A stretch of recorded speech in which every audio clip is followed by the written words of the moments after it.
This is the Global Broadcasting Service, serving remote outposts since 1928. Hi, everyone. Welcome aboard the Walt Disney World Express monorail.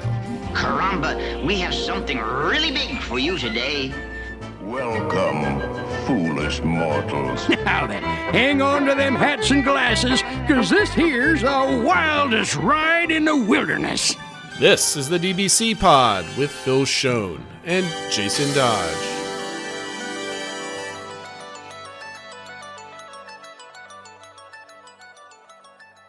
Everyone, welcome to this week's pod. This is a show for the week of January 23rd, 2023. This week, as you can see, if you're watching, Matt is with us. Just, 30, 40 days ago, all three of us were in Magic Kingdom the same day. So here we are reunited on the DBC pod. Matt, welcome and thank you for joining us this week. Awesome to be here as always. Yeah. Now, this week we've got to discuss the top 10 things we are looking forward to in 2023 at the Disney parks. This is a ranked list, and we're going to talk not only what we're looking forward to, but where we hold these in importance. I'm just going to say right now, a lot of this is somewhat accurate or somewhere equivalent to what we're thinking. All of us are thinking, and I think my number 10 could be my number 1 tomorrow. It was very hard to kind of rank these things. They're all very close. We did have different number ones, though, all three of us, I noticed. But they're close. They're similar. They're all close. They're all close. Also, we're going to talk, we're going to cover interesting results of our poll from the last episode. The reason why there was an episode on Monday, I think our episode went out on a Wednesday the week prior. We had to record early because of my business schedule. And I don't think there was enough for a show with like a 3-day in between, right? So now we have enough for like 2 shows. So it's all good. Yes. So this might be a long show. I always say this is going to be a short show. It always goes long to me. If I say it's a long show, it's going to be short. But nonetheless, we're also going to do our takes on character meet and greets. But first, lots of news. So what's going on in our Disney World, Phil? Take it away. So over the last day or so, the number one topic has been about Splash Mountain, specifically the version at Magic Kingdom closing. As Jason said today, we were recording on the 23rd, so yesterday, the 22nd, was the last day for Splash Mountain at the Magic Kingdom. Please don't get duped by the people selling water from Splash Mountain on eBay. Oh, man. That's nasty. But to turn it to a positive light, news also did come out that at Disneyland, they are going to be turning the French Market restaurant into Tiana's Palace. So that'll further kind of build out that whole area, that whole New Orleans Square, to be more Tiana and Princess on the Frog. However, we really haven't heard much of what's going to happen to the surrounding area in Magic Kingdom. So I kind of put the question in there. Do you guys think they're going to expand out the theme beyond just the ride, or are we not really going to get much of an area at the Magic Kingdom and it's really just going to be the mountain that changes? Me personally, I don't think anything's going to happen. I think it's just going to be a new ride. That doesn't mean years down the road that it doesn't change to something, because I think we talked about this, I don't know, over a year ago when this got announced, some very long time ago, that we like the design of like a mini New Orleans Square type of thing going on. I don't think anything is going to happen. Matt, do you have an opinion on this one? I mean, I'm hoping they're closing Splash earlier at Disney World, just to do some more retrofitting in the area altogether. I'd like to see them convert that area to New Orleans Square, kind of like what Disneyland has, and absorb Pirates of the Caribbean into it. But it's probably a little ambitious for them to do that. But I mean, it really depends what they're going to do in Disneyland. It seems like it's a quick conversion there, right? So it makes sense that they're doing a little bit earlier. So I guess we'll have to see. I'm hoping we get the restaurant too, Tiana's Palace or Place, but I guess we'll see what happens. Phil, I want to take this space right here. This is an unannounced mini rant from me, right? So I've spent the last 2 days on either Twitter or message boards, just kind of watching people's photos of Splash Mountain, because we're recording this on a Monday. Splash Mountain's last day was yesterday, and our friend Zach, what was his ride count yesterday? 8 times. I believe he rode 8 times. Yeah. So there's just like all these, we got all the dramatic pictures of them closing the doors for the last time, the last cast member coming down on one of the logs. which I mean, I'm pretty sure more people wrote it after everybody left, so there's no pictures of the actual last person. Anyway, it was it was a nice send off to the ride, and but there's people online that are reinvigorating the whole discussion about whether it should have been done and whether it shouldn't be done. Sensitivities are coming up. People are accusing Disney of not being respectful, or they're not trusting of the process of replacing it. Look, I'm just putting this out there. If you don't want to get lost in this silly argument that's going around, don't go on the internet for like the next week, and you will avoid all of this. And then Tiana's will come out, and it's going to be an amazing ride. It's going to be a lot of fun. There's a lot of judgmental stuff going there. All I want to say is be fair to the people, the Imagineers that are designing the new ride, because they're pouring all of their heart and soul in redesigning this, beloved ride that everybody loved. It was one of the favorites of a lot of people. So let's not go attacking Imagineers on what they're doing, because I've seen a lot of that going on. Like they're blaming them for not being able to do this, that, and the other. They were pictured going on the ride like a week ago or 2 weeks ago, but people are thinking they were going on the last day and taking up log flume. Like there's a lot of blaming going on. Everybody needs to just chill out, right? Disney's making a brand new ride. They're redoing a beloved one. Give them their space, give them their time, and no one needs to ask me whether or not they can judge Disney for something. But let's wait till it's done before we start putting our judgments out there. And I'm sure everybody's kind of doing their best. So everybody chill, stop attacking people, and just relax. That's my PSA of the day, Phil. I think. I think it's fair what I say at this point. Yeah, no, I definitely think that's fair. There's definitely a lot of people that are coming at it from an agenda standpoint and really trying to make claims and stuff like that. I do feel like it's becoming just a louder but smaller group doing that. They're very like bold in what they're saying. I'm really seeing a shift though with more people maybe they're just accepting it because now it's really close, but that are expressing more excitement about the new version of the ride. They're excited for the overhaul, for new animatronics, for new music. And, even if maybe the mountain doesn't really fit in Louisiana, like the music should fit really well into the ride and stuff like that. So I think most people, it's like a lot of things, in our country, on the extremes, you get the really loud, small groups, but most people in the middle, I think are accepting and excited for what's to come. Hey, Matt, guess what? Yes. It's still going to be a log flume ride. There's still going to be a drop. And I think the vast majority of people in the park are going to love getting splashed going down the thing, because the thing's not changing from a mechanical point of view. It's still going to be an awesome experience going through the whole thing. So I think everybody can chill out, and the rides are going to be fun, and everybody's going to love it when it's done. Yeah, I agree with both of you guys. Absolutely. So moving on to things that people have opinions about, the Galactic Star Cruiser. Some guests have been reporting that their summer 2023 Star Wars Galactic Star Cruiser voyages have been canceled, and they've basically been offered discounts to shift their dates to another cruise. Basically, they're not selling out. They have plenty of capacity, so they're trying to combine the people that are interested in going into fewer cruises. At the same time, a new offer has come out where they would give a discount to people that have booked a room either before or after their Star Cruiser cruise, saving up to $700 on that 2-night stay. So again, trying to entice people to come and book the Star Cruiser. So, and I think Matt, you maybe had mentioned something about that. Is that being like an option? Like, like to give a discount for the rest of your stay while you're at Walt Disney World, you're not just coming down to just do the Star Cruiser. So given those news items, what do you guys think the future of the Star Cruiser is? And maybe I'll go to you first, Matt, for this one. I honestly have no idea. I mean, to me, it's cutting edge stuff, and I would love to experience it. I just can't justify. Won an award, right? I can't justify $5,000 for my family for a 2-night thing. I just can't do it. But I want to see it succeed. Like, I don't want to see it fail. I mean, this is the best that they can put out, right? I know we listened to Jim Hill's podcast. I don't know, it was probably 6 months ago, but they were talking about possibly doing like day tours on Star Cruiser. And I think that'd be a great idea. Get more people there to kind of just check it out, maybe have a meal there or whatever. Maybe they could start to try to get people in that way, but they're going to have to promo this thing. Cause I honestly, the price point's just too hard. It's too high. Mm-hmm. I'm totally with you on this. This doesn't surprise me whatsoever. I think The three of us have predicted this. Phil, you and I have predicted this on multiple shows that they're eventually going to have to offer something else in conjunction with this, whether it's before or after the stay.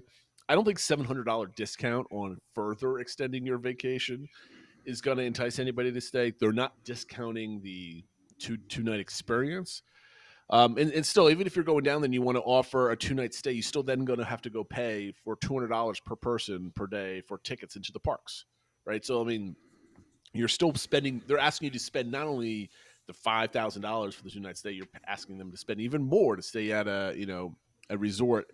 And do they mention? I didn't click on have they mentioned what hotels? Yeah, if you look at it, it's really only giving you discounts on the deluxe and moderates. Right. The deluxes are like $350 a night off for each night for the 2-night, and like some of the moderates are like I think it's $350 total or something like that. So it's just those. There's no it's not like you're getting into the values for free or something like that. It's just you're still having to spend a couple $100 a night anyway, even after the discount. Okay, so I'm gonna throw this one at you, Matt, because we're all in agreement. It's very expensive for the family. Let's say it's $5,000-$6,000 for our family to go. How many days of staying at a Disney moderate hotel do you need to get for free before you seriously consider booking the Galactic Star Cruiser for your whole family? I would say 5 nights, and then your last 2 nights would be Star Cruiser. So 3 nights at a hotel are included prior or post your experience. No, I'm saying 5 nights. 5 nights. Oh, 5 nights. Then 5 nights. Cruiser. That's right. Okay, so that's about 5 times. That's about $1,500, $1,600 savings on bookings. Phil, are you with that? Is 5 nights going to get you to book it? I mean, I think. See, the problem for me is I don't even know if I want to do the full 2-day experience. Like, it just sounds exhausting. Like, let's say you wanted. Let's say I wanted to do it. Okay. Yes. Yeah. Then I would say at least 3 nights or basically if they were giving you a 3-night Disney vacation. Matt's saying 5. And the 2 nights. Right. Well, I'm saying a little bit less than that for the $5,000, whatever they're charging you for the Star Cruiser, and you got a 3-day Disney trip for free on top of it. Including. Well, you still got to pay for tickets. So I was saying including tickets and everything. Okay. So something like that, where because $5,000, $7,000, whatever it is, that's kind of what you spend on a normal Disney trip. So if I can kind of spend the same for my normal Disney trip, just 2 of those days are at the Star Cruiser, then I would probably consider. See, for me personally, I'm with you, but it can't be a hotel stay. For me, the tickets are the most expensive thing of going to Disney World. I mean, for my family to go down, family of 5, I'm spending easily $2,500 or $3,000 just on tickets for a full week there. So they got to be discounting tickets and everything else. They have to be come to the Star Cruiser and stay for free and go to Disney World for a couple of days on us. And I think right, that's basically what I'm saying. Or maybe it's a little bit more than that. Maybe you get a full week for say $10,000. And that gets you the full week at Disney. 2 of those days are at the Star Cruiser or something like that.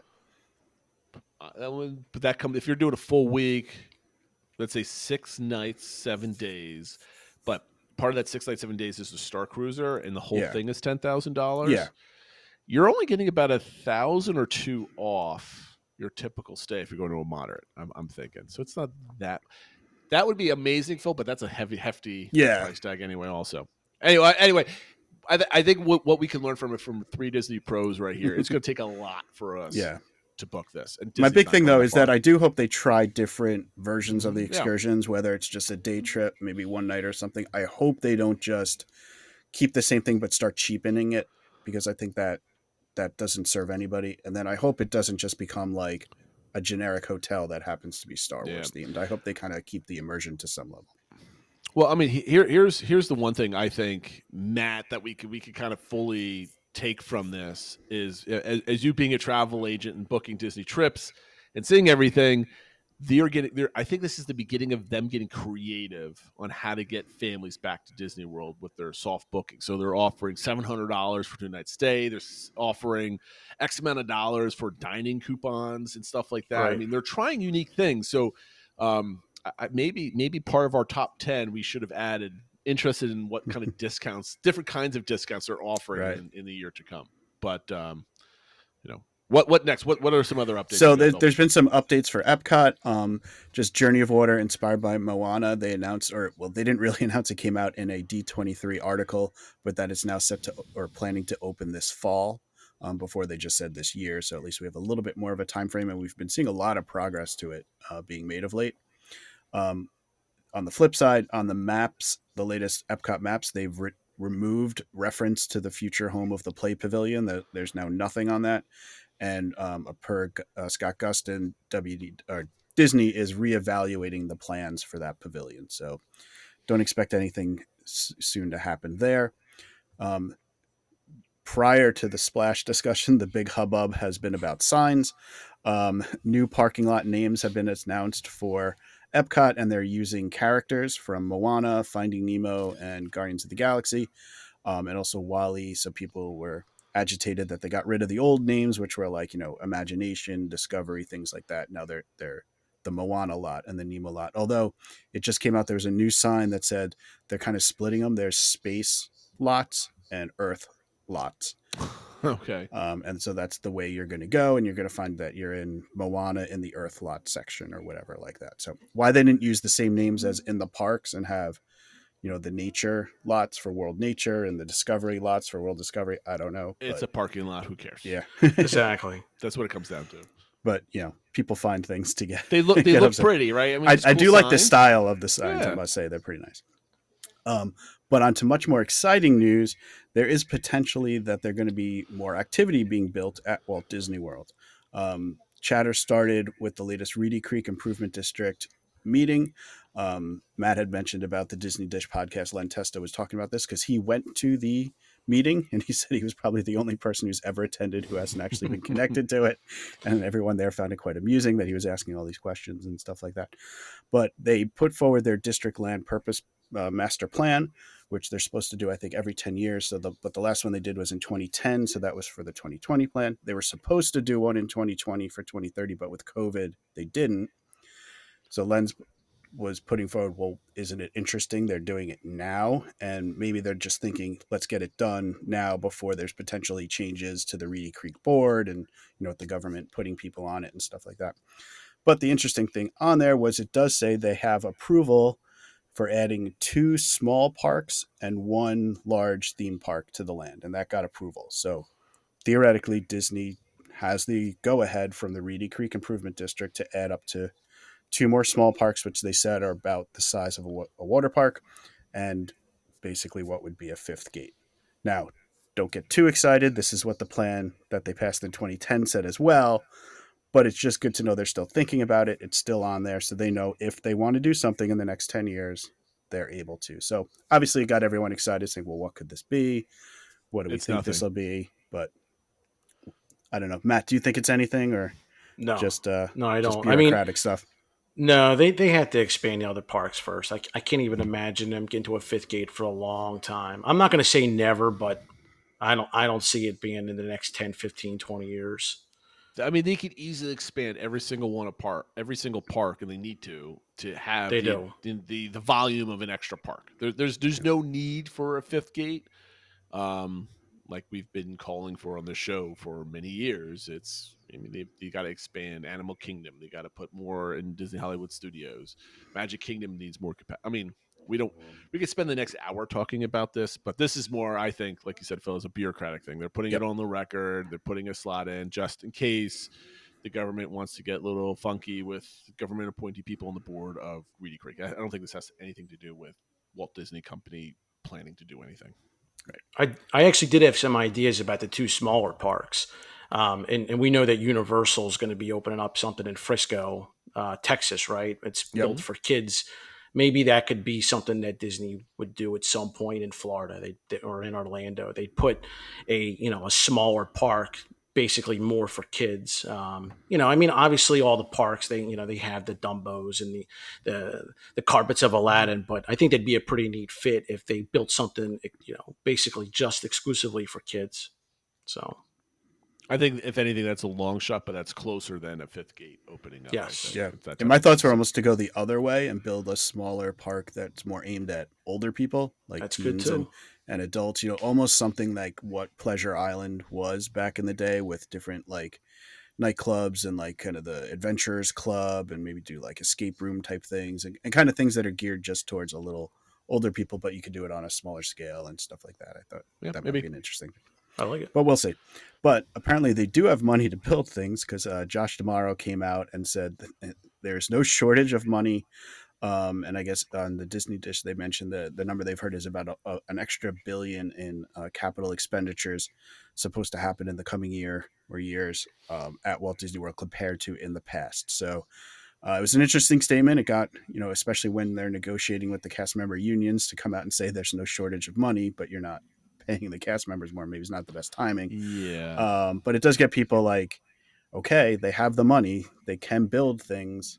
What are they going to do? And I guess this will maybe come up more in our top 10 when we talk about what we think they might do with that. Well, yeah, this is our top 10, one of our top 10 things that we're looking forward to. So I'm not going to cover it too much. Only when I'm going to mention when they talk CapEx, to me, that's an annual budget type of thing, not like we're going to invest an extra $1 billion over the next 5 years, because CapEx is usually not discussed in a long-term type of thing. It's usually an annual thing.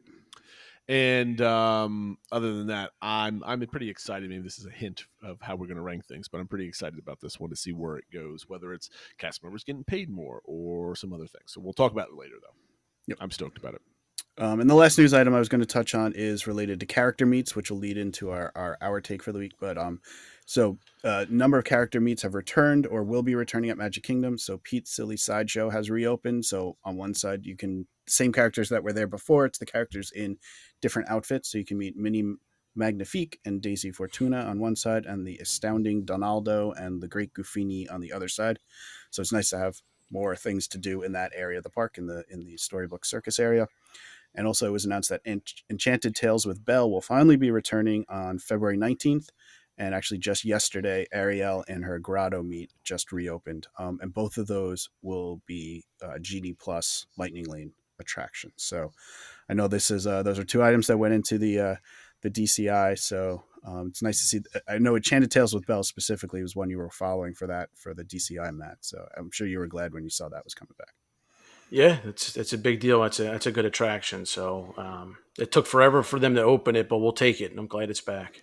Glad it's coming back. I think they slow rolled opening these for whatever reason, but I think, with the changeover in leadership, and then combine that with Splash going down indefinitely for 2 years, they're like, oh, we kind of need some capacity in this park. And if I had to guess right off the top of my head, I would say these three things combined, Enchanted Tales with Belle and the two meet and greets, Ariel and the Sideshow, that's maybe a quarter of the capacity of Splash Mountain per hour, if I had to take a guess. I did look up. I didn't see for like the regular meet and greets, but I did see listed for Enchanted Tales with Belle that the kind of the highest per hour is about 300 people. And just to compare that to something like Magic Carpets of Aladdin is like 550 people. So it's that's probably one reason why this wasn't a priority, right? It's a lower capacity attraction. And you obviously need the cast members that can play the role and stuff like that. But to your point, all four of those together, maybe is half of Splash Mountain or something like that. But at least it's something, right? It's and then you have Tron opening relatively soon. So right. Again, more things that reopen at Magic Kingdom that have been closed for no reason at all, in my opinion, is good. So if these three things open up, I think the park is fully opened. I mean, outside of Tron versus Splash, than pre-COVID. I don't think there's any other buildings that are closed down, Matt. Right? No, not from an attraction perspective. Everything's back. What would be still closed, even if it's I think there's the one restaurant in Frontierland is still closed, correct? Which one? The Horseshoe? No, that's back. It's open. Yeah. Isn't that closed? It has the same menu as Liberty Tree Tavern or whatever. It's not open as a separate thing with a show or anything. But. Gotcha. I mean, okay. I mean, like the Tinkerbell meet and greet still missing off the top of my head. I know that that never came back from the pandemic, and they took it off their website and then like Citizens of Main Street. But in terms of the attractions and stuff, all that's back. All right. Well, let's move on to our takes, and for the sake of time, Phil, because we can do this for a million years. What are we talking about this week? Yeah, so rolling off the last news item, I thought we'd cover character meet and greets and give our take of which ones do we think are overrated, properly rated or underrated. So, Jason, should we all do our overrated first and go like that? We'll go myself, then you, Phil, and we'll lead up with Matt on each one separately. So overrated. I stole your answer. I'm going to say this out front that I am agreeing with you, and my overrated one is Fairy Tale Hall. I think it's just basically shoehorned into a big building. I think that building should be used for more than just a meet and greet, and you get to meet two princesses, which is great for a lot of kids, but I think a misuse of space, and it's not specifically a great thing. I mean, that real estate should have something that's absolutely amazing to it, and it's just a regular plain old meet and greet. Why, Phil, did you make that overrated? So for that reason, and also that it's not really themed heavily to the specific princesses that are meeting there. It's just kind of a generic royalty area, when comparing it to meeting Ariel in her mermaid form in her grotto, or even meeting Anna and Elsa. That whole area is so highly themed and stuff like that. So it just feels like fairly generic. You wait in line, you go in and you meet, and at least you do meet two princesses for one wait. So that's one positive thing going for it. But I just think it's kind of generic, and it gets really long waits, and it's overrated for the experience you get versus other options. First time I did this in 2015, I want to say. We waited like an hour to get in here without a fast pass, and I came out of it. My daughter loved it, but I'm like, we stood in a hallway for like an undecorated hallway, basically, for quite some time. So I'm with you on that. Matt, what is your overrated character meet and greet? I mean, I just think of like the Halloween party, like Jack and Sally. Like those characters would be great to meet, but if I got to wait an hour for it, I'm out. It's overrated. So any of the long ones, like even meeting Santa Claus at the Christmas party, you can meet Santa anywhere. Like maybe don't waste your time there. Do something else. But so those would be my overrated ones. Any ones you got to wait a long period of time. I hear you on that one. So my properly rated character meet and greet, and I did this for the first time on my last vacation a month ago, was Mickey's Town Square Theater. It always has long lines, but you go in there, it's awesomely themed inside. You're in Main Street, you're in the Magic Kingdom. In my experience there with Mickey, maybe I just had a good experience and it's not representative of everybody's experience, but Mickey was with my kids for like a solid 10 minutes. Right, he took some pictures, then he brought him over to his trunk and showed off his magic wands and his different gloves and his magic outfit, gave him stickers, and he played with it was like a huge experience. Maybe I had a special moment and that was different from everybody else, but it's usually about like a 40 to a 60-minute wait for most of the day. And against your previous statement, Matt, that the long ones aren't really worth it, but if you get a lightning lane for this, or you catch it at the beginning or later in the day, I think it was a really awesome experience. So Phil, what was your properly rated character? So my properly rated is actually the previously mentioned Ariel in her grotto, for kind of some of the reasons I mentioned the Princess of Fairy Tale being overrated. I think it's highly themed. It's super unique. It's the only place you can kind of meet her in that fashion. We've always had really good interactions with her when we've met there. I'm always going to remember when my youngest was really small and we went up there and she says, "Oh, who's this little guppy?" and things like that. Like there's just a lot of unique elements to it. And also you can get a lightning lane for it. And even, it usually carries a fairly long line, but it's not like 2 hours or anything like that. And I just think it's properly rated because you get that unique experience and you kind of get what you're expecting. And I think people properly rate that one. So I was going to pick Ariel, but I didn't want to copy two of your answers, Phil. I did actually think about the Mickey's Town Square as well, so it's funny that you picked that one. The only reason I didn't was I liked it better when it was talking Mickey, so I kind of feel like the current one's a little bit of a downgrade, but still, it's a solid choice. Fair. What did you pick for properly rated, Matt? Adventurers Outpost in Animal Kingdom. It's got Mickey and Minnie in their like wilderness gear. They're in like the safari outfits or whatever, and it's a really cute. There's not a lot of opportunities to get a picture with Mickey and Minnie, and that's like a great spot for it. So definitely really like that one a lot. I don't think I've done this again since one of my first trips with my kids in 2015 with a 2-year-old and an 8-month-old. That was really, really a good spot. It is. My underrated character meet and greet And I don't know if anybody's going to be surprised by this, but meeting Merida at the Fairy Tale Gardens, I always liked it because it's based on just the theming of the area. Like once you get past I mean, it's not like it's super like awesome building that you kind of go into like Ariel's Grotto, but you go in, it's got a nice stage to it. You got a good backdrop. And I think they usually do a very good job of kind of get you in the queue, take a couple good pictures and get out. And it's a really cool spot in the park. It's kind of, if you don't know, it's on the side of the castle between like the teacups leading into like the hub or down towards the speedway. It's not usually very crowded, and you're in the shade a little bit over there too. So I kind of dig it. That to me, that's underrated, and I think it's one of the more underrated princesses that Disney has in their princess. I don't know. What do you call Collection it? or Collection. Gaggle of princesses. I don't know what the proper term is for multiple princesses, but that's my underrated one. What's yours, Phil? So I actually picked Matt's properly rated one, The Adventures Outpost in Animal Kingdom. I think just not. It does get a decent long line, so because I think you do get a decent long interaction with them. So I think that the line moves a little slowly, but not a lot of people talk about this one. And yet, to Matt's point, you get Mickey and Minnie together. I always love just when there's two characters together because they can kind of play off each other and stuff like that. And you kind of knock them both out at once. You get the picture together. It's a nice setting and stuff like that. So that was my underrated one. I have to push back on the underrated tagline only because the line is usually always like 40 plus minutes. Yeah.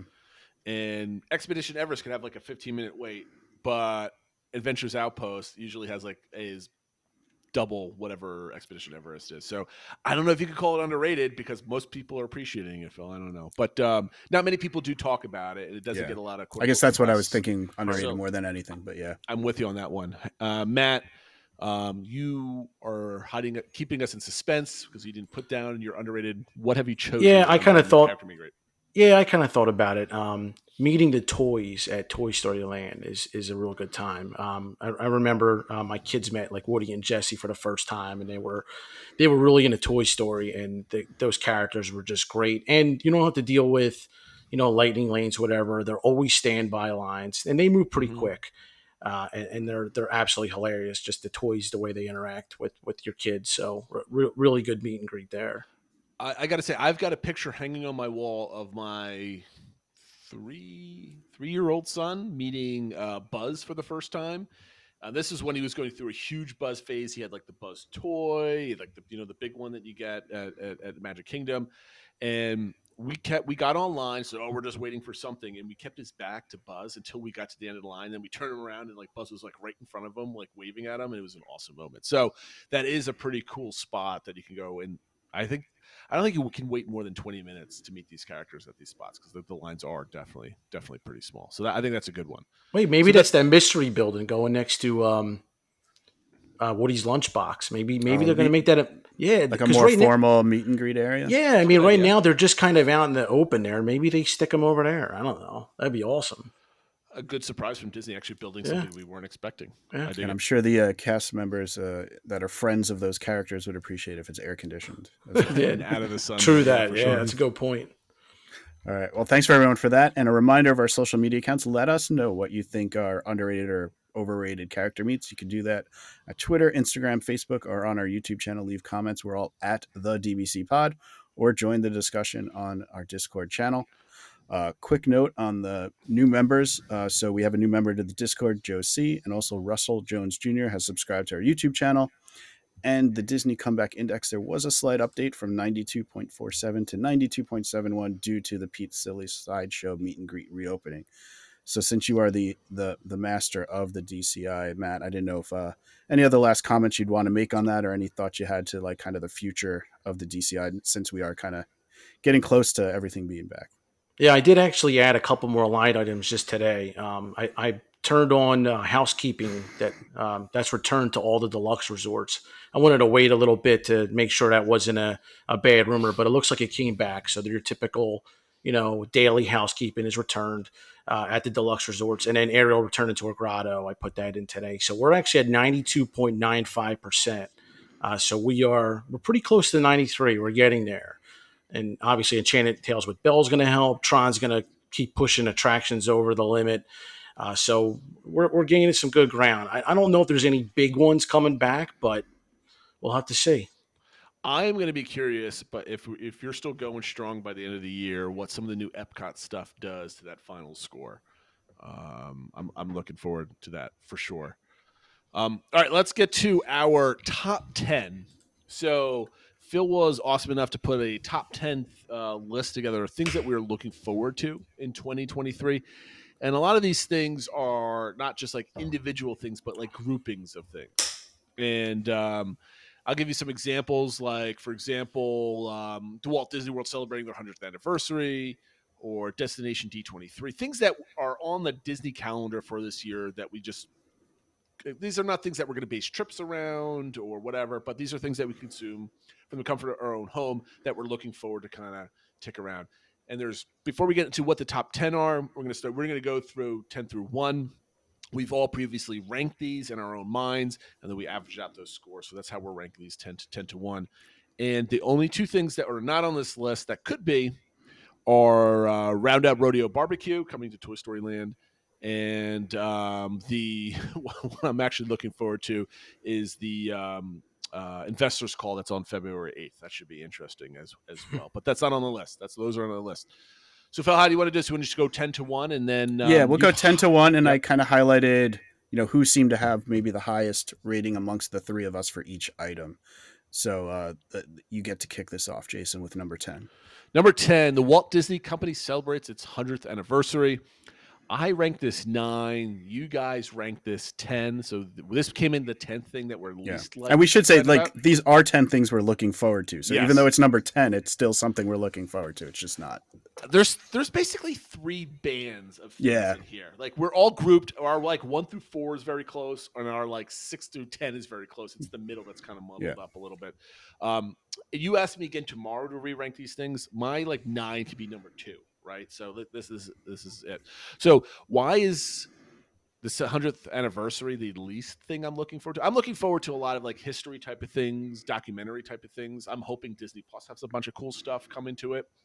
But the 50th, that was pretty lame. I'm not really looking to the 100th because I don't expect them to do much of anything at Walt Disney World. Maybe some cool stuff in merch that's available online, and probably some really awesome stuff at Disneyland. But I'm not a Disneyland guy, so I'm not too excited about that. You guys are even less excited about it. I ranked it 9. You both ranked it as your 10th.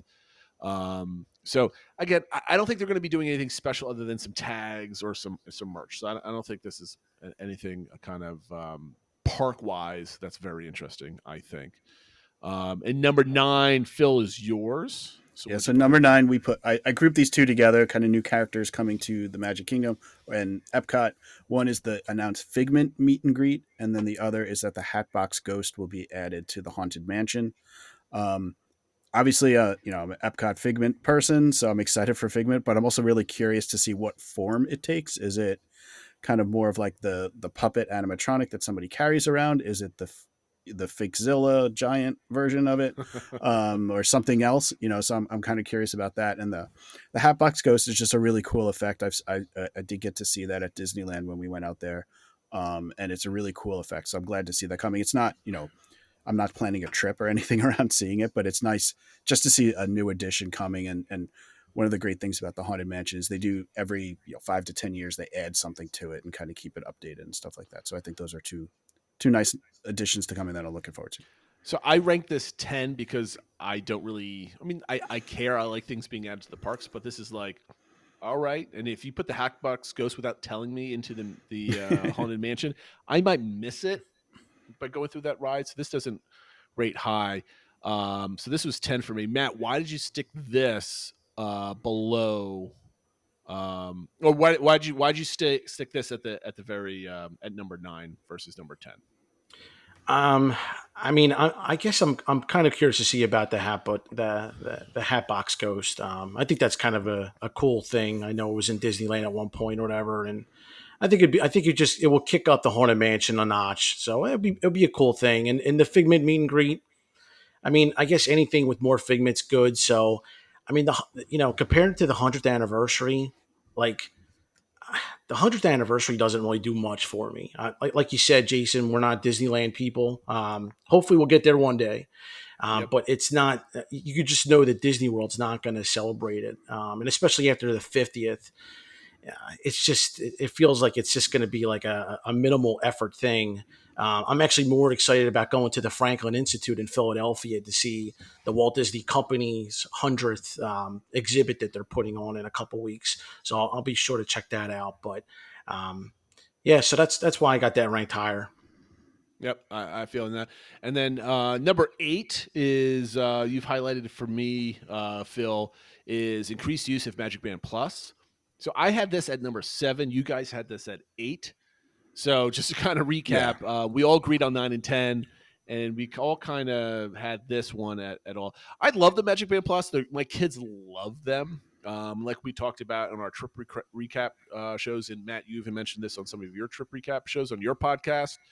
They're really cool things. But it's like an extra, right? It's not like I'm not buying a Magic Band Plus for some of these little things.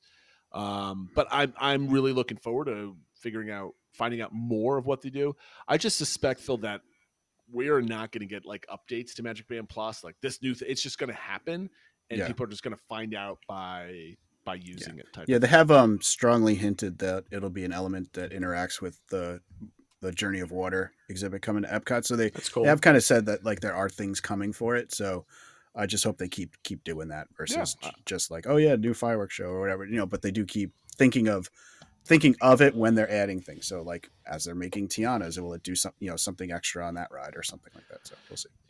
Matt, you mentioned that in your podcast that you bought these Magic Band Plus, but you're probably not going to buy new ones. You're going to put these away and kind of bring them out for your next trip. Is there anything you think they can add to Magic Band Plus that would make you want to buy more Magic Bands or MB Pluses, I guess? I mean, if they make a Magic Band that says "Happily Ever After," I know they had. Okay, I know they had the original one. I mean, maybe they can sucker me in for something like that. But I don't know. I feel pretty good about the ones we got. I don't see that. Or how about if they're just free? I mean, if they're free again, sure, I'll take them. As a resort guest. So it's more of a design thing. You find one that looks cool versus what they can actually. I think so. Yeah. Okay, so number 7, I believe on the list, if I'm reading this correctly, Phil, is on Matt with his ranking. So why don't you go ahead, Matt? What's number 7 on our list? Yeah, so that's continued changes, improvements to park pass reservations in Genie Plus. I really like the ability to pre-purchase Genie Plus, and I'd like to see them bring that back again. Maybe you can only buy Genie Plus a week in advance or 2 weeks in advance, but I do like that option. What I don't want to be is I don't want to be on the ground talking with my family or my friends and saying, "Hey, look, we got to drop $100 today. Let's do it." Like I don't want to have that conversation. I'd rather have Genie Plus taken care of like I have in my previous trips. So I'm kind of hoping they offer that, the ability to pre-purchase Genie Plus again. In terms of like execution, I'm okay with the rules. I'm okay with the 7 a.m. I'm okay that you don't have to be in the park. I'm okay with the modify option. You guys know I had pretty good experiences with Genie Plus. So that would be my thing. Here's another thing. How about adding 7 Dwarfs Mine Train to Genie Plus once Tron comes on board? That could be something we'll keep our eye out for. So you ranked this at number 6. Phil, you ranked that 7. I ranked this actually a 4. Yeah, Matt just hadn't spoken yet, so that's why I gave this one to Matt. Yeah. So I mean, sorry. The reason why I had this so high up is I think it's, to me, I guess you guys would agree with me, I think it's exciting how they're going to change the functionality of how you plan your Disney vacation. So this kind of ranks high, right? You still have to make park pass reservations. To me, park pass reservations never really impacted me. Like everybody's screaming, they hate it. It's a non-factor here. It's a non-factor to me. Yes. You should know what park you're going, what day. Anyway, and the Genie Plus stuff, I think all of us here, Phil, you've used it finally once with your last trip. Matt, you've used it several times already. I've used it twice. To me, I think it's superior to FastPass Plus. It just stinks because you have to pay for it. That's why I don't like it as much as FastPass Plus, because I hate, I got to go drop $100 with my family to go that day, just like you just said. So I'm just looking forward to seeing what changes they throw at us and how that changes how we plan our trips in the future. Because I think Park Pass reservations and Genie Plus took a little bit of the pre-planning element out of, because it was like 180-day ADR, 60-day fast passes, was all these kind of earmarks getting to your vacation, and now we don't have them. So that's kind of like a little bit of spiciness to your upcoming vacation. So going back to what are we at now? 6, Phil, if I got that right? Yep. And I'm up. I ranked number 6 on our list is the Tron Light Cycle opening.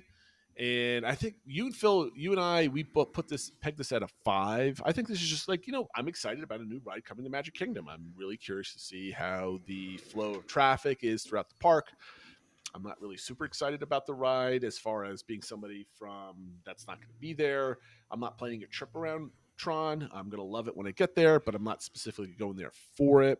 I've seen the ride in action already through YouTube from Shanghai and all this other stuff. Or excuse me, it's at Shanghai, right? Yes. Yes. Yeah, It's at I was Shanghai. about to say Hong Kong, and I got confused for a second. So it's so I'm like, it's not like it's a brand new ride for Disney World. That there's been a ride out there a while for it. And Matt, the only difference is Phil and I ranked this at 5. You ranked this at 7, which is why it's at a 6. Why is this on your back half or back quarter or back third? I guess I'm just kind of taking it for granted. I mean, to me, and just like you said, I'm not making a special trip to ride Tron. When I'm there next, I'll experience it. I'm probably more excited about some of the other stuff that's coming, so that's why I kind of got it ranked a little bit lower. All right. The next one is actually pretty interesting, Phil. And this one's good to you. So what's number 5 on our list? So number 5 on our list, I had this ranked the highest of us at 4th on my list, is just watching the progress of Tiana's Bayou Adventure being built and kind of the surrounding area. Just, like what we talked about before, are they going to do anything more to it? Are they going to retheme the train station or the queue area? And just kind of seeing it grow and develop and watching all those changes, seeing more about the animatronics going in. And so I just think it's an exciting thing, and seeing all those sort of like mini announcements that'll be coming out throughout the year as we see progress. I'm looking forward to that and just how it's going to transform that area. So I had this at an 8. And Phil, do you agree? Matt, do you agree with Phil? I do. Because you had it at 5. He had it at 4. I had this at an 8. And guys, there's a reason why this was 8. Figment or the 100th was 9 and Figment was 10. I don't think we're going to see anything about Tiana's Bayou in 2023. I think the mountain's going to look the same December 31st of this year than it does right now. I don't think they're going to do anything to the exterior. Maybe they add some scrims, maybe they clean, they do some painting, maybe they remove a couple of the briar patches, but I don't think we'll see anything this year. So because I think that, I'm not looking forward to this at all in 2023 because I don't think there's anything to look forward to. That being said, I think that says a lot about why I have the other two things at 9 and 10 if I don't think anything's going to happen with the other one. Yeah. But I am totally looking forward to this next year as you start seeing the Frontierland kind of develop around this thing and the center of gravity kind of switches in that part of the park, which would be kind of cool. All right, Matt, you've got number 4. So what are you looking forward to 4th on this list? I mean, Destination D23. It's in September, and I think that's got to be when we know what's coming next. That's your number 1, right? It's my number 1. It's my number 1.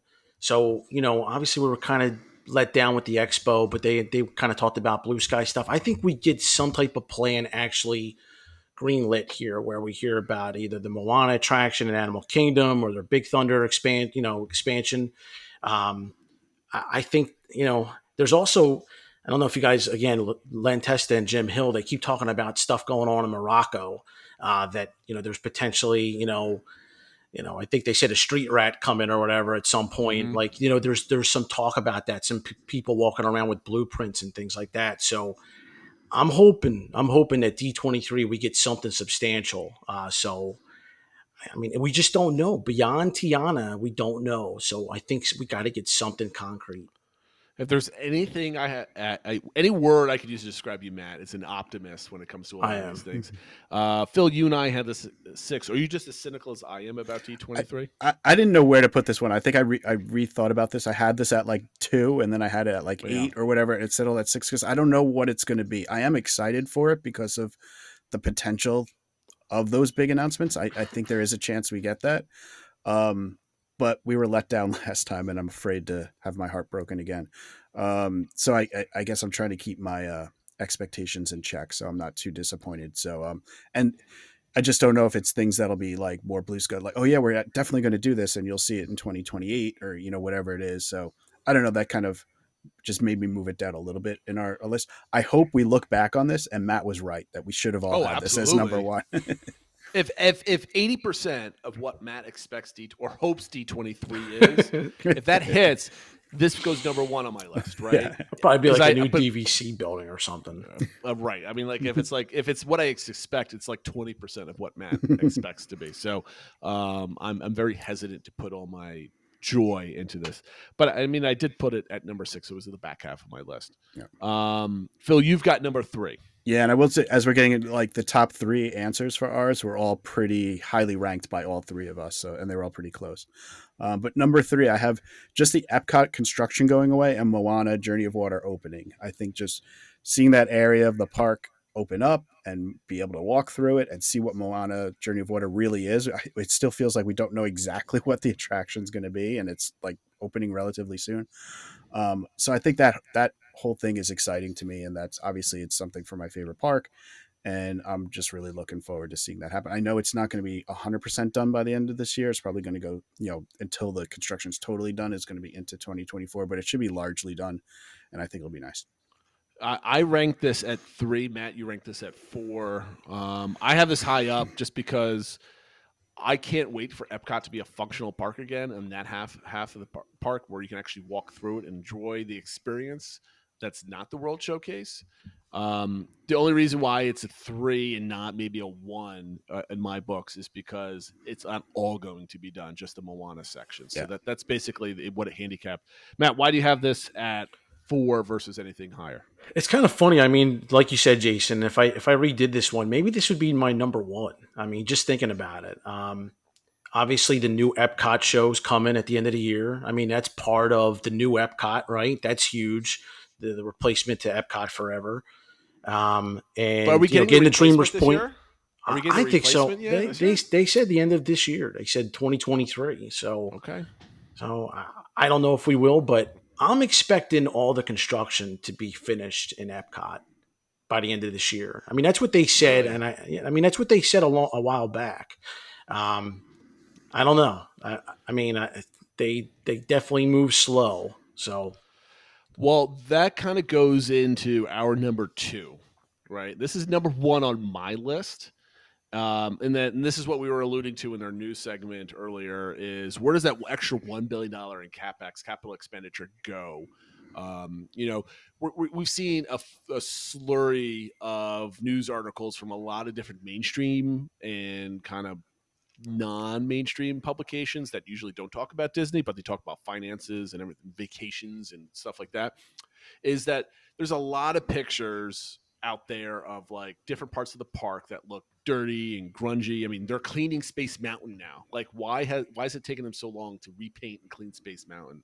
And you got the maybe infamous picture from WDWNT.com with the dirty Small World boats with they're grimy on the sides. Like that's ridiculous. $1 billion is a lot of money, and for that to go into capital expenditure.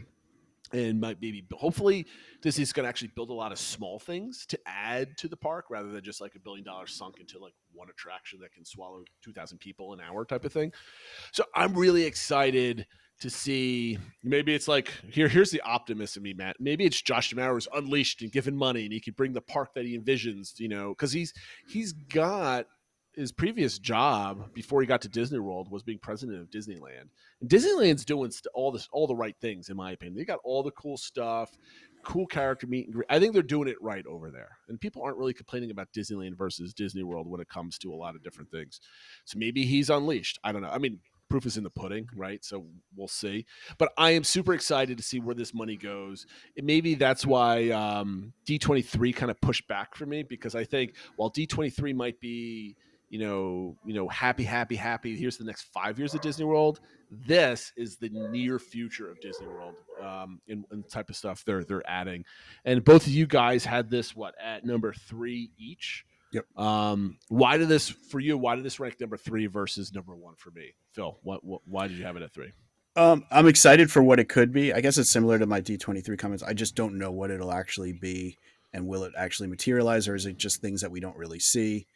Background stuff. I mean, I'm glad about it. I just hope they actually do spend it and it's things we see. So yeah, again, it's another one where maybe at the end of the year I'm look back and say this should have been my number one, but until Yep. I guess I see it, the proof's in the pudding type thing.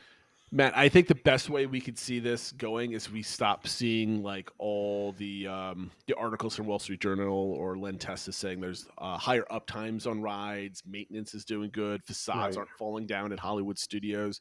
I think the only way we could tell if we don't see like a big change, like there's a new building going up or there's an extra monorail or any kind of silly thing, not silly, but like extraneous thing like that, but we don't see any major announcements for this year. I think the way we could find it is less articles about all that other stuff. So, are you keeping tabs on that type of thing as you're kind of watching this year?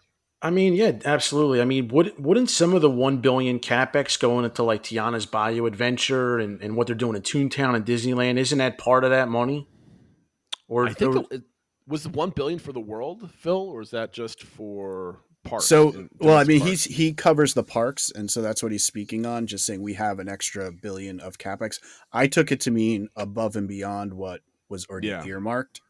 But yeah, obviously, what's going on with Tiana and stuff like that would be part of the capex. I just assumed that they still have money beyond that. But Yeah, to me, I was like, this is earmarked for this year anyway. This is above all the extra, all the stuff that's already. but I do think it's for the parks in general. I don't think it's just Walt Disney World. But So we'll see. We'll see.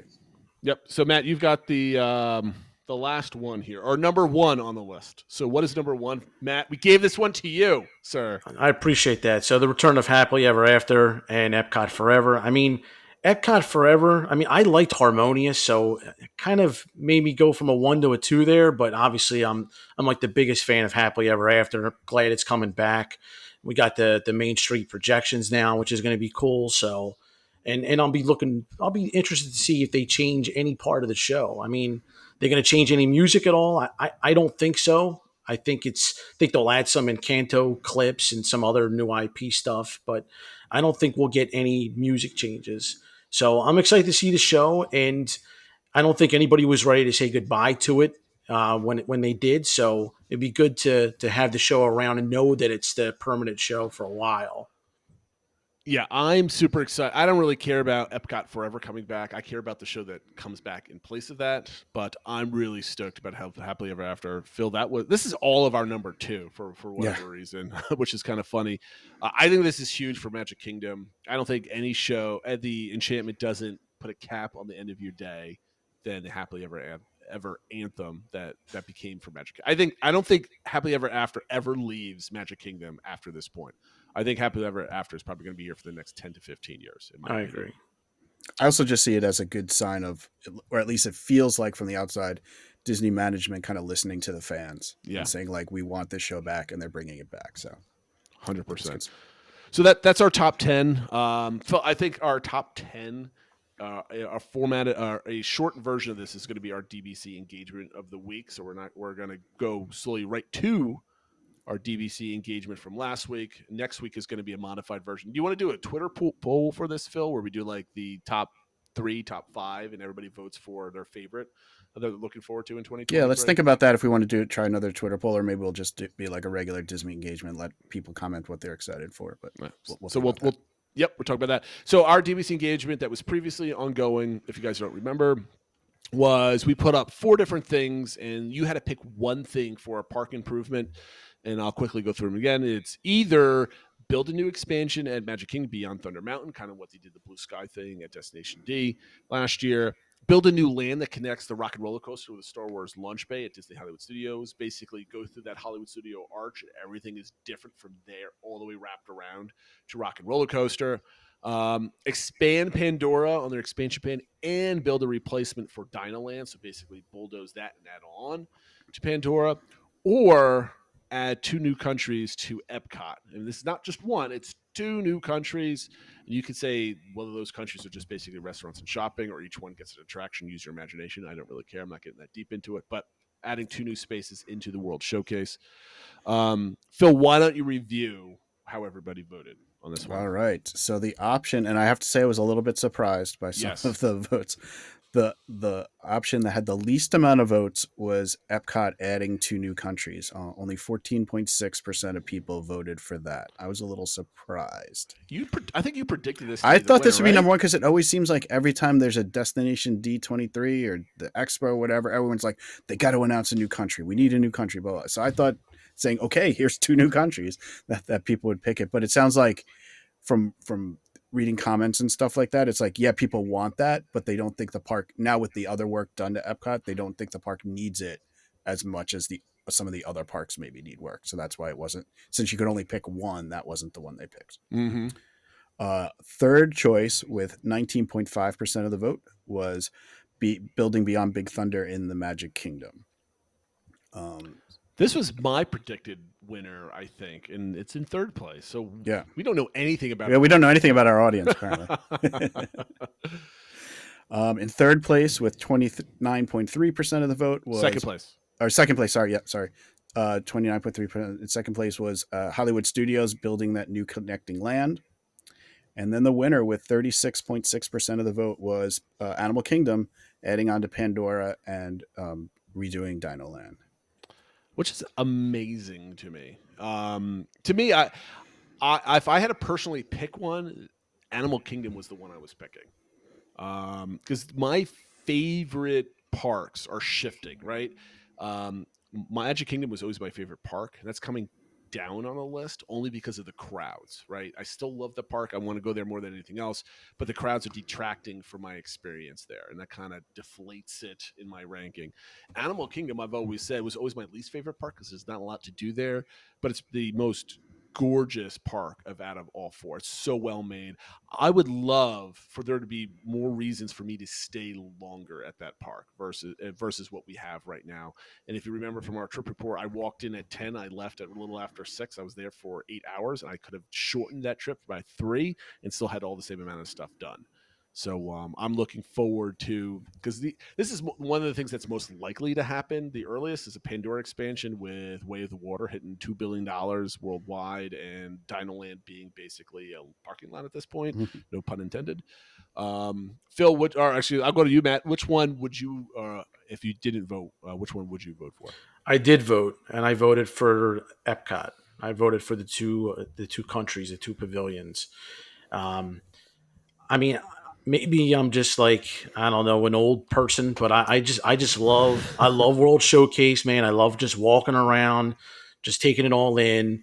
I love the nighttime there. I love the food and the culture, and it's way easier to walk around Epcot than it is to book a flight to Europe and see the other countries. So it just allows me to kind of, and the other cool thing is like my daughters are starting to get into that too, just the different languages and the cultures, and so I'm all in with Epcot. Give me the 2 countries.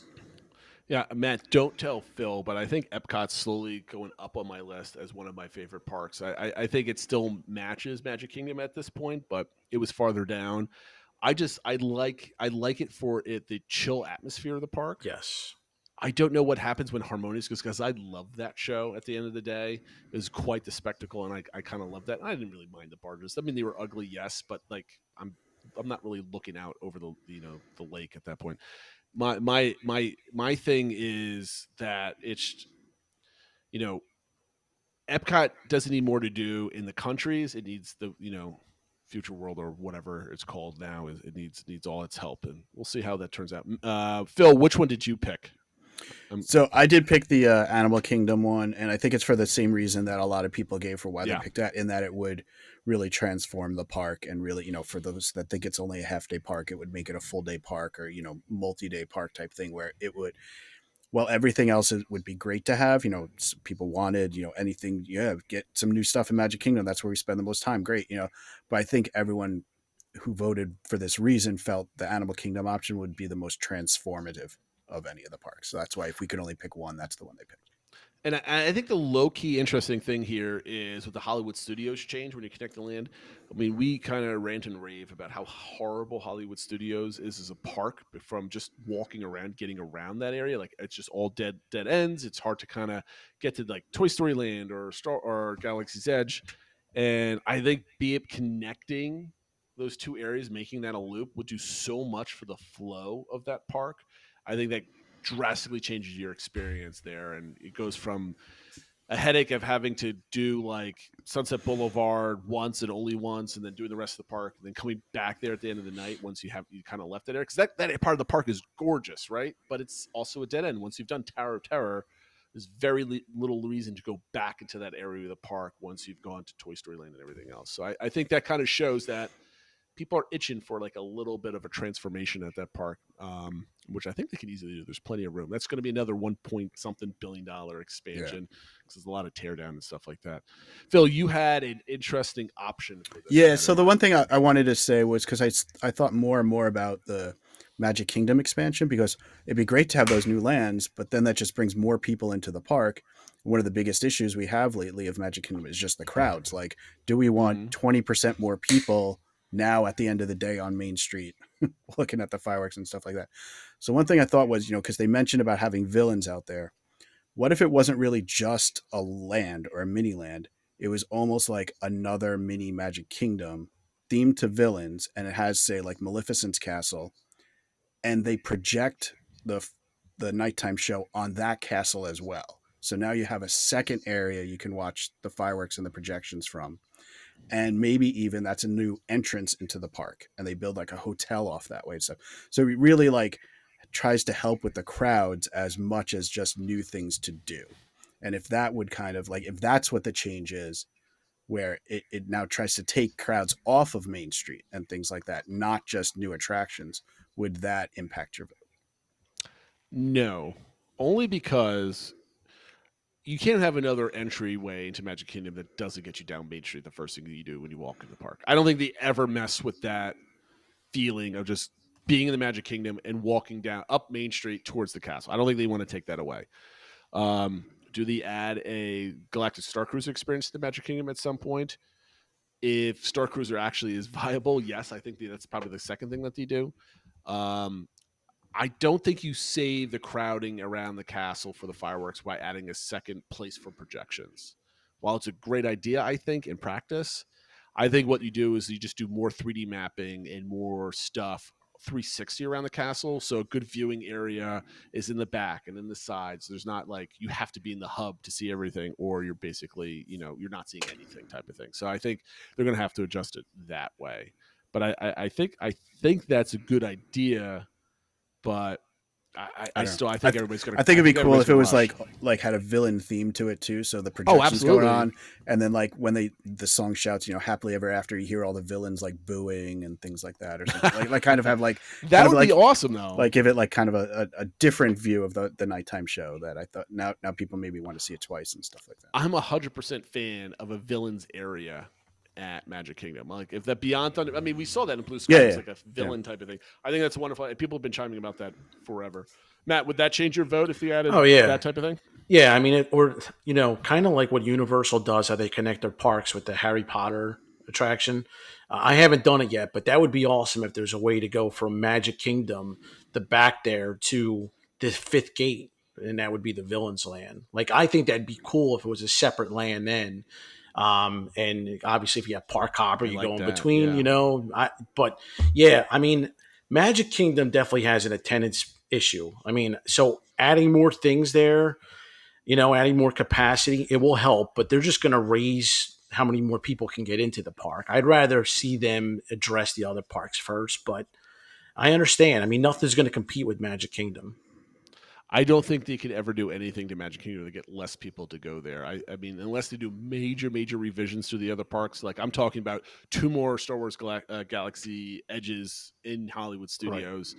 Right. Like once you have 2 other film lands there, I think you make that a full day park at that point. But it's going to be tough because everybody wants to go to see the castle and go to Magic Kingdom. Like it's still where Fantasyland is. It's still where you meet Mickey and the princess and stuff. You're not taking people out of that park. So.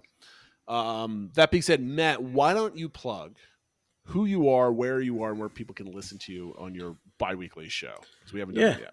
Yeah, so Happily Everything Disney. It's a podcast where we do top 10 lists. We talk about trip reports. We make some crazy predictions, some right, some wrong. We've gotten a couple right. So yeah, it's a hopefully it's a fun listen for you guys. I mean, I love listening to you guys. So it's we have a good little brotherhood here between the two shows.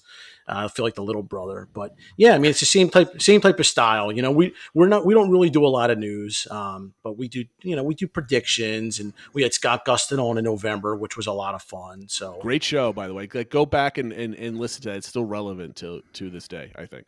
Yes, that interview. So where can they find you? You're everywhere, right? Every podcast platform.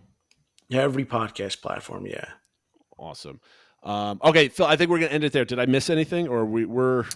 I think we're in a good spot right now. Yeah. I want to thank everybody for listening and watching. Make sure you like and subscribe. Make sure you join Discord so you can interact with the likes of Phil and I, and as well as Matt. Matt's been here since the beginning as well. He does post all of his updates to Happily Everything Disney on Discord. He's got his own channel, just like the DBC pod. I think Matt, you should bring back the weekly before or after game on a weekly basis in that channel in conjunction, or every other week in conjunction with your show. I always like that. You've been doing that you started doing that, like 3 years ago now? At this point? I mean, that kind of started. I started the Disney Comeback Index. Actually, the episode we have coming out this Friday coming up, has 3 before and after topics. We kind of kickstarted. I like it. Nice, So that'll excellent. be a download immediately and listen for me, because I always love that game. You guys always nail like perfect dates that make you have to think twice before you pick before or after. All right, guys, we're going to end it here. Thank you for listening. Make sure you go follow Matt and all of his content wherever you find podcasts. And we'll see you next time, guys. Take care, everybody. Bye, everyone. Thanks.